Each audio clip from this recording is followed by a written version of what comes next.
And boom, it's happened. The PGA Tour has somehow, probably through coercion, created a 13-year strategic alliance with the DP World Tour. And by alliance, I mean the same type of alliance that a large tick would make to you as it slowly drains your blood. The blood in this case is the top 10 players on the DP World Tour not otherwise qualified to make it to the PGA Tour. So they'll take you. They'll take the cream of the crop. They'll suck it out of your tour and leave you with whatever ticks leave you with. Never a good thing. So that the PGA Tour can increase its talent that is now heading toward the LIV Tour. And by increase, I obviously mean replace. I'm watching Rich Eisen's podcast. Eisen, by the way, and this is a little bit of a fun factoid for you. Eisen in Korean means man who knows very little about golf. And for some reason now, Eisen wants to celebrate this golfer named Mark Hubbard. We talked about it. We said we are now Mark Hubbard fans. Who replaced Brooks Koepka when Brooks Koepka pulled out of the Travelers Championship. And when I saw Mark Hubbard, I realized there was something more sinister at play here. It's not about just draining other tours of their talent to backfill. No, darker than that. What's going on is that potentially the PGA Tour is using the connections it built all the years it was doing tournaments in China, and again, criticizing only Saudi Arabia because in China it was growing the game. And somehow the PGA Tour is now cloning lookalike golfers, like cloning golfers who have gone to the LIV Tour. Case in point, the aforementioned Mark Hubbard, who is the clone and replacement for Matthew Wolff. Obviously, I'm joking because Mark Hubbard is older than Matthew Wolff, so he really couldn't be the clone of Matthew Wolff. But if you do see much younger looking Matthew Wolffs come out, then my cloning theory is back on the table. Or it could be more of one of those Mark Hubbard was sent from the future to replace Brooks Koepka as Matthew Wolff's clone and also replace Matthew Wolff, who also, obviously left to the LIV Tour. An interesting point here is how the LIV Tour is criticized for having this diluted field because of the low world rankings of the golfers. Matthew Wolff is in the 70s, I guess. And look who's replacing him in his clone version is a guy whose ranking is in the hundreds, 200s. I'll look it up for you right now. I'm now going to analyze exactly what Mark Hubbard says on Rich Eisen's show that actually proves the point that all the LIV Golf Tour members have been saying. And you can also see through this kind of contrived interview that Mark Hubbard may actually be a clone. I'm kind of going back and forth on that theory right now.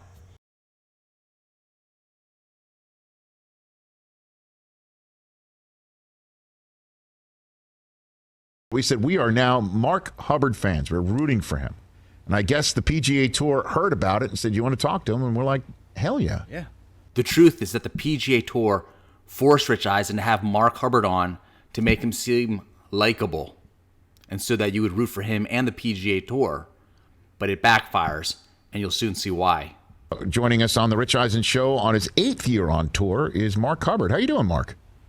Hey, guys. Thanks for having me. I'm well. You got it, man. So, yeah, we heard you got in last week. We're rooting for you. We're all in. Yeah. So. Yeah, I was sitting on the putting green on Thursday, and I started looking at my social media, and it just starts blowing up with all these people saying, we're from the Rich Eisen Show. I'm like, what is going on? So I had to go into Spotify and listen. Phil Mickelson, $200 million. DJ, $125 million. Brooks and Bryson, over $100 million. And the PGA Tour is trying to pitch a guy who goes by Homeless Hubs. There you go. I appreciate the shout out. Of course, man. So let's talk about your career and how did you find yourself on the PGA Tour? After you listen to Homeless Hubs describe his start to the PGA Tour, you'll understand why the #2 amateur in the world just signed with LIV Tour. It sounds like basically the equivalent of sweeping chimneys. How'd you get there, Mark? I started up on the PGA Tour Canada, played 2 seasons up there, which was so much fun. Got my web.com, now the Corn Ferry Tour, through finishing 3rd up there, and then in 2014 finished in the top 25 on the Corn Ferry, so got my PGA card through there. So Mark Hubbard explains how he got his PGA Tour card, and now in 2023, the PGA Tour is going to make it harder for you to keep your card, in that the top 125 don't keep their card. Now it's only the top 70.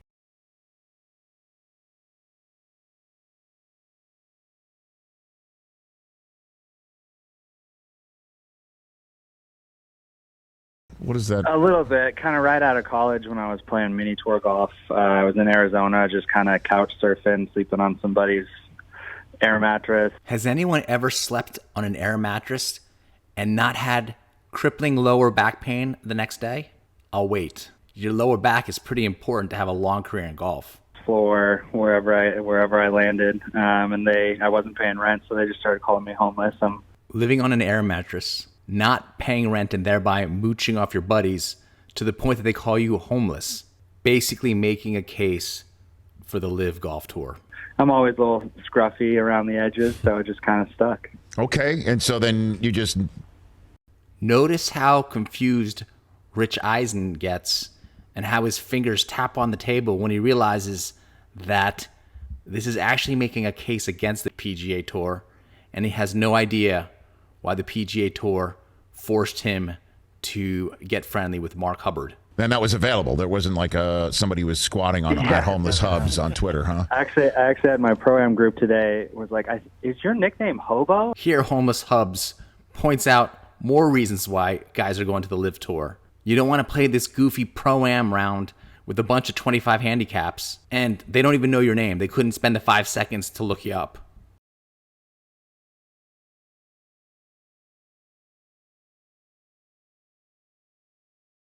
And then all of a sudden I was second alternate, so I hopped on a flight late Tuesday night, and I think I landed about 11:30, and I had a bunch of messages saying that Brooks had WD'd.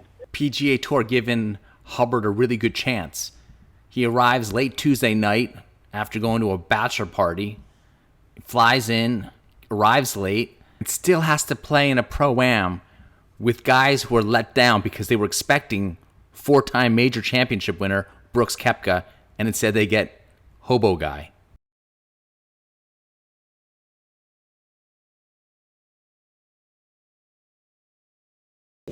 How often do you travel or have been traveling as an alternate, and then you find out that you might not even get in? Is that how that works? Yeah, I mean, You know there's a guy back there from the PGA Tour who has a rock in his hand and wants to throw it at Rich. this year I've been playing out of the 126 to 150 category, which is technically conditional status. In 2023, the guys from 125 to 150 will now be sweeping the greens in the morning. So it's been a little bit of a whirlwind, not knowing for sure. A lot of weeks you know for sure you're not going to get in. A lot of weeks you know for sure that you will. But there's been, 5 or 6 this year that, depending on withdrawals and stuff, I may or may not get in.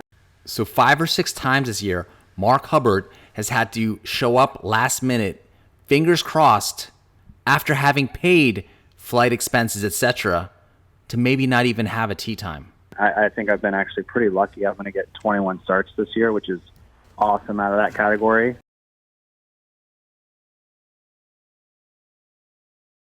A lot of that is because I played well in the fall, but yeah, it's been kind of a weird year, but at the same time, it's taught me to just be ready when I do need to play, and if anything, it's taught me that maybe I've been playing too much. Exactly what Brooks has been saying, in that he wants to play less golf. In fact, a lot of the LIV Tour golf guys have said they wanted to play less, and now Mark Hubbard, PGA Tour Stockholm Syndrome guy, is saying the same thing. For the last couple of years, and rather than play 5 weeks in a row, medium talent wise and mental capacity wise, maybe play 1 or 2 when I'm firing all cylinders. So exactly. And what Mark Hubbard said earlier about playing 2021 tournaments on the PGA Tour because of his conditional status. Isn't 15, which is the PGA Tour minimum, plus 8, you're only at 23, so that the PGA Tour could have definitely accommodated the LIV Tour golf schedule. It didn't have to be us versus them. It is different than a lot of guys. You know, you really just see the top guys on TV and think about the private planes and stuff. But the majority of us, you know, we're traveling like crazy and fitting all our stuff and our kids' stuff into, you know, Avis rental cars. And Greg Norman needs to reach out to Mark Hubbard and give him a spot on the LIV Golf Tour. And driving from Chicago here this week, and it's not as glamorous as it looks. I mean, don't get me wrong, I have a great life. Guys who have a great life don't say, "Don't get me wrong, I have a great life." Robert Downey Jr. has never said, "Don't get me wrong, I have a great life." Think about that. But definitely there's a lot more stuff like that going on than you might know. Rich Eisen has to step in here because he realizes that Mark Hubbard is actually making a case against the PGA Tour. And this wasn't going as planned. Well, and that's part of the reason why I also wanted to talk to you, Mark Hubbard, is because the conversation in the world of golf right now does surround what the PGA Tour offers its players. Not a whole lot, as per the immediately preceding part of this interview. Certainly spotlighted by the LIV Tour, saying that they have left because of similar, for better conditions.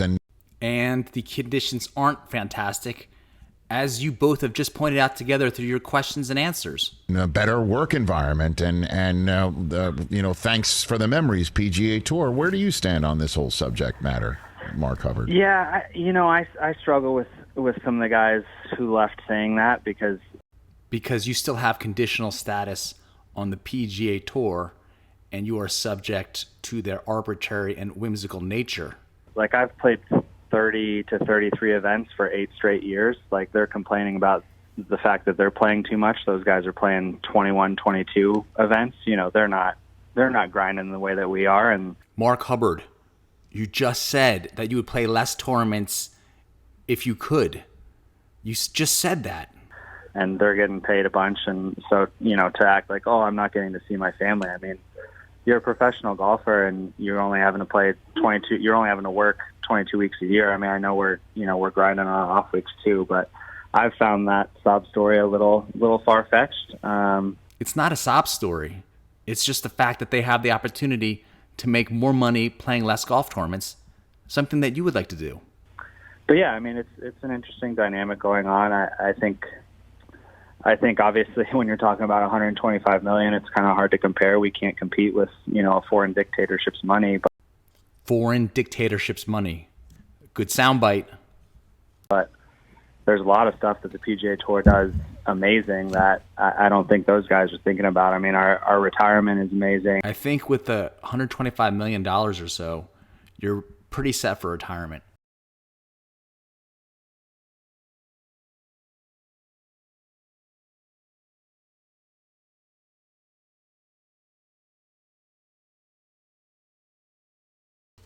We have, developmental tours all the way up. In terms of growing the game of golf, like the amount of work we do in each community that we go into, the amount of charities we impact every week. I mean, just walking around the Pro-Am today at the John Deere, the amount of kids that were out here from Boys and Girls Club from the first tee, I don't see how that was something that we were lacking in. And I don't see how 54-person tour run by a foreign dictatorship. It's almost as if every time Hubbard said foreign dictatorship, he got to enter another golf tournament on the PGA Tour, or at least got upgraded to first class on these last-minute flights.